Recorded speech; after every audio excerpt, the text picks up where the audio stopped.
Assalamualaikum warahmatullahi wabarakatuh. Perkenalkan, nama saya Hanafi Ivanuri dengan NIM 9320250111. Di sini saya akan menjelaskan sejarah perkembangan teknologi di bidang elektronika. Nah, apa sih elektronika itu?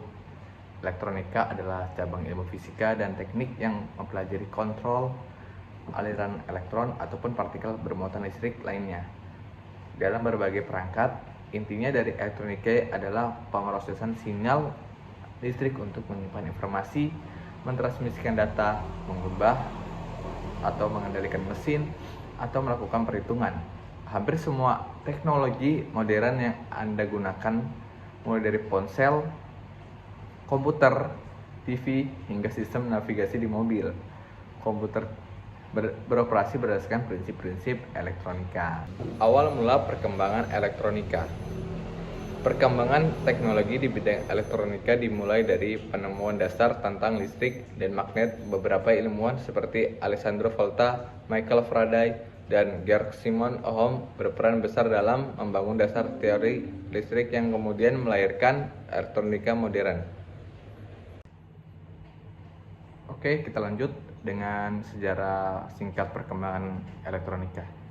Tahun 1904, John Ambrose Fleming menemukan dioda tabung vakum. Ini menjadi awal mula perangkat elektronika modern. Di tahun 1906, Lee De Forest menemukan trioda tabung vakum. Trioda ini digunakan untuk memperkuat sinyal listrik. Tahun 1947, John Barden, Walter Brattain, dan William Shockley dari Bell Labs menemukan transistor. Transistor ini menggantikan tabung vakum karena lebih kecil dan efisien dan tahan lama. Tahun 1958, Jack Kilby dan Robert Knotts mengembangkan sirkuit terpadu IC Integrated Circuit. Banyak komponen elektronika digabungkan dalam satu chip kecil membuat perangkat semakin mini dan cepat. Tahun 1971, Intel meluncurkan mikroprosesor pertama. Inilah awal mula komputer pribadi dan sistem digital modern di tahun 2000-an hingga sekarang. Elektronika berkembang menuju teknologi digital IoT, Internet of Things, dan kecerdasan buatan AI. Hampir semua perangkat sekarang kayaknya sih menggunakan sistem elektronika cerdas yang saling terhubung. Itu dari sejarah singkat perkembangan elektronika. Oke, tadi kan kita sudah membahas perkembangan elektronika dan pengertiannya. Kita lanjut dengan dampak positif dan negatifnya. Pasti banyak dong elektronika itu dampak positif dan negatifnya. Contoh nih, dampak positifnya meningkatkan efisiensi kerja dan komunikasi. Contoh di kehidupan sehari-harinya itu seperti karyawan menggunakan aplikasi seperti Zoom, WhatsApp, dan Google Docs untuk rapat online dan berbagai dokumen secara real time. Terus yang kedua, mempermudah kehidupan manusia di berbagai bidang industri, kesehatan, pendidikan. Contoh di industrinya nih, mesin otomatis meningkatkan produksi. Terus yang kedua di kesehatan, pasien bisa konsultasi dokter secara online. Tidak perlu ke rumah sakit ataupun ke puskesmas lagi untuk konsultasi kepada dokter itu. Terus yang ketiga nih, di pendidikan, mahasiswa ataupun siswa belajar lewat Google Form itu bisa, atau Google Classroom untuk mempermudah pembelajaran. Contoh seperti dosen ataupun guru yang tidak bisa datang tepat waktu. Jadi kita bisa belajar lewat Google Classroom ataupun Google Meet ataupun Zoom juga bisa sih. Terus yang ketiga, mendorong inovasi dan perkembangan teknologi baru. Contoh di kehidupan sehari-harinya, munculnya kendaraan listrik, robot pintar, dan AI. Ini sangat membantu buat mahasiswa ataupun industri ataupun orang tua untuk membantu manusia bekerja lebih cepat. Terus pasti ada dampak negatifnya dong.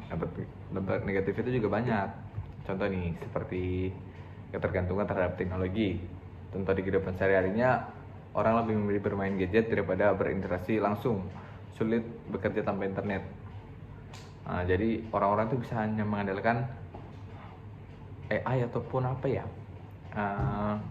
tidak mau berpikir gitulah tentang apa yang dicari lewat buku ataupun majalah, karena orang-orang udah tahu AI, tinggal di copy paste ataupun ditempel gitu doang.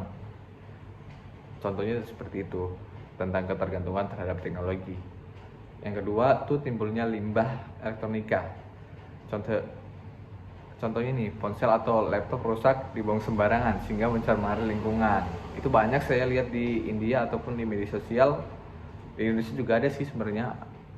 Itu tentang buang-buang laptop ataupun buang-buang elektronika seperti itu, contoh laptop ataupun ponsel ataupun alat-alat industri yang dibuang sembarangan. Itu sangat mencemari lingkungan. Untuk 3, ancaman keamanan data dan privasi. Kasus pencurian data pribadi dari media sosial itu atau penipuan tuh online banyak sekali sekarang. Contohnya ada tetangga saya itu pernah kena penipuan, seperti dia ditelepon dan diminta data-datanya dia, lalu dia disuruh diembel-embelin dengan uang di TF, lalu dia karena orang tua jadi dia gaplek maksud saya gitu.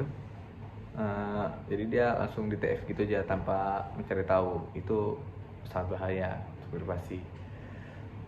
Itu dari dampak negatifnya. Oke, itu saya sih dari dampak dan positifnya, dampak positif dan negatifnya. Oke, nah dilanjut dengan mengatasi dampak negatifnya.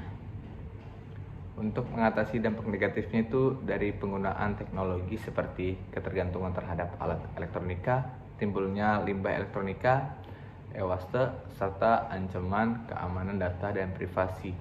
Diperlukan penggunaan teknologi secara bijak, itu contohnya, itu cara mengatasinya. Dan dengan menjadikannya sebagai alat bantu, bukan sebagai pengganti manusia, serta meningkatkan pendidikan literasi digital. Alat masyarakat mampu menggunakan teknologi secara seimbang.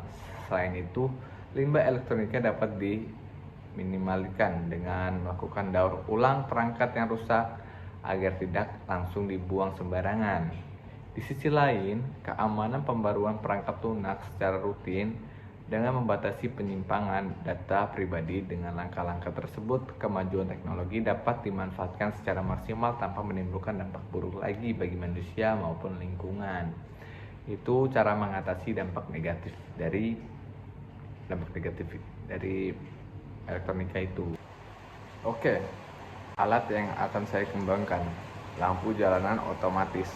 Alat ini berfungsi untuk menyalakan lampu secara otomatis ketika malam hari dan mematikan lampu saat siang hari tanpa perlu dikendalikan secara manual. Sistem ini bekerja dengan sensor cahaya yang mendeteksi intensitas cahaya di sekitarnya, kayak panel surya lah gitu. Terus manfaat lampu otomatis ini, dengan lampu jalanan menyala otomatis saat malam hari, area jalan menjadi lebih terang sehingga dapat mengurangi risiko kejahatan dan kecelakaan.